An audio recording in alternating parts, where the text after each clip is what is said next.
Oui, Gaël Musquet, bonjour. Bonjour. Merci d'être avec nous ce matin. Vous êtes spécialiste de la prévention des catastrophes naturelles. La tempête Gerrit vient donc de quitter le Royaume-Uni. On a frôlé la catastrophe hier avec un avion, avant-hier, avec un avion qui a failli s'écraser à l'aéroport de Londres. À quoi faut-il s'attendre dans les mois qui viennent?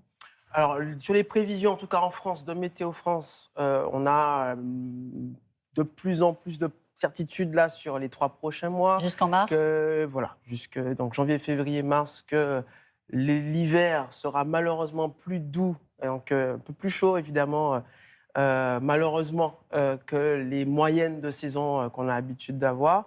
Pour les précipitations aussi, on devrait avoir un hiver aussi dans la suite un peu plus humide que ce qu'on a connu. Donc c'est un peu moins certain pour les précipitations que pour les températures.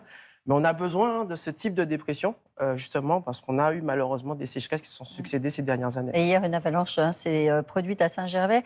Cette douceur, elle est totalement exceptionnelle pour un mois de décembre? Alors, on a un mois de décembre très chaud. On a connu une année qui bat tous les records en 2023. Pour la France, c'est le quatrième été le plus chaud.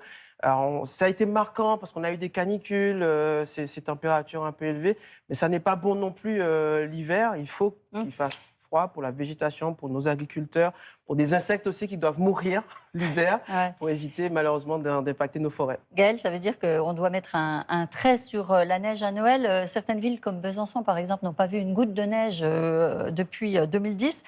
C'est fini, la neige à Noël ou pas? Alors, ça va tendre malheureusement vers on va avoir des hivers malheureusement plus chauds et donc avec moins de neige. On a eu malheureusement cette année des jours, pardon, plus de 30 jours sans précipitation. Et l'inverse, 30 jours avec des pluies au mois de novembre. Donc effectivement, on va devoir changer nos comportements, nos habitudes. Nos infrastructures vont devoir s'adapter malheureusement à ces changements, à la fois en précipitation, en température et en apport de neige aussi malheureusement. Alors Gaël, avant de revenir aux solutions, en fait, l'année 2023 a été marquée par des épisodes très nombreux, violents, climatiques, avec en tête la tempête Kiran. Quel est le bilan de cette année particulièrement hors norme? On peut dire ça? En préparant l'émission, j'avais l'impression de parler un peu des 7 plaies d'Égypte. On a eu des canicules, des inondations, des feux, moins qu'en 2022, heureusement, et on le doit aussi à la prévention et aussi aux moyens qui ont été mis par nos forces de sécurité civile, mais aussi nos pompiers, la population aussi qui prend conscience au fait aussi des dangers. Et la prévention, c'est malheureusement souvent le parent pauvre de la gestion de crise, mais on se rend compte aujourd'hui que ces mécanismes de prévention sont importants. On a eu dans des zones qu'on n'avait pas l'habitude de voir s'enflammer, Hawaï, la Guyane française, Ouais. où on a des feux de broussailles aujourd'hui, qui sur Hawaï ont fait plusieurs dizaines de morts. En Guyane, on a des arrêtés de feux de broussailles qui ont été pris cet automne. Donc on se rend compte effectivement qu'on a eu une année un peu particulière avec El Niño qui a ramené aussi ces sécheresses, ces précipitations qui ont été très très très faibles sur l'Amérique latine.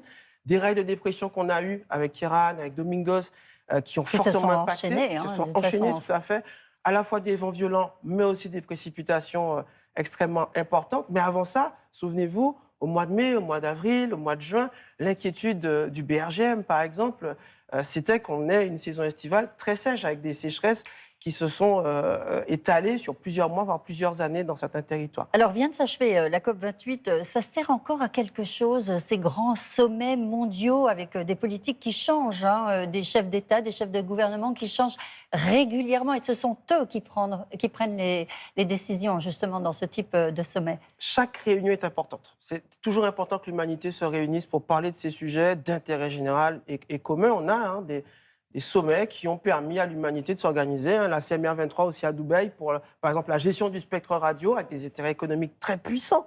On a des conflits en cours et des enjeux aussi pour les télécommunications. L'humanité arrive à s'entendre sur certains sujets, sur la rareté de certaines ressources.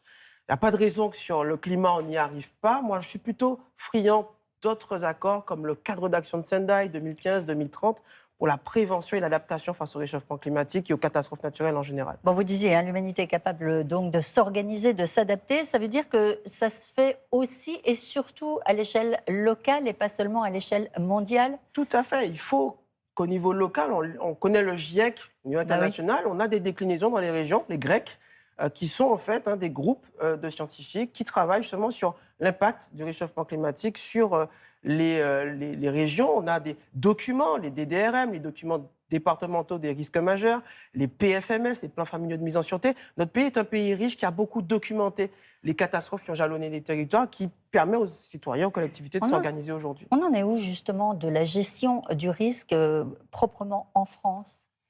On a la chance cette année d'avoir une grande montée en puissance des systèmes d'alerte, ce qui a permis de sauver des vies, il faut le dire. FR Alert, le dispositif d'alerte par téléphonie mobile. On a des moyens informatiques, radio et des moyens aussi spatiaux qui nous permettent d'anticiper beaucoup de catastrophes. Mais les catastrophes climatiques ne sont pas les seuls désastres auxquels l'humanité doit s'adapter.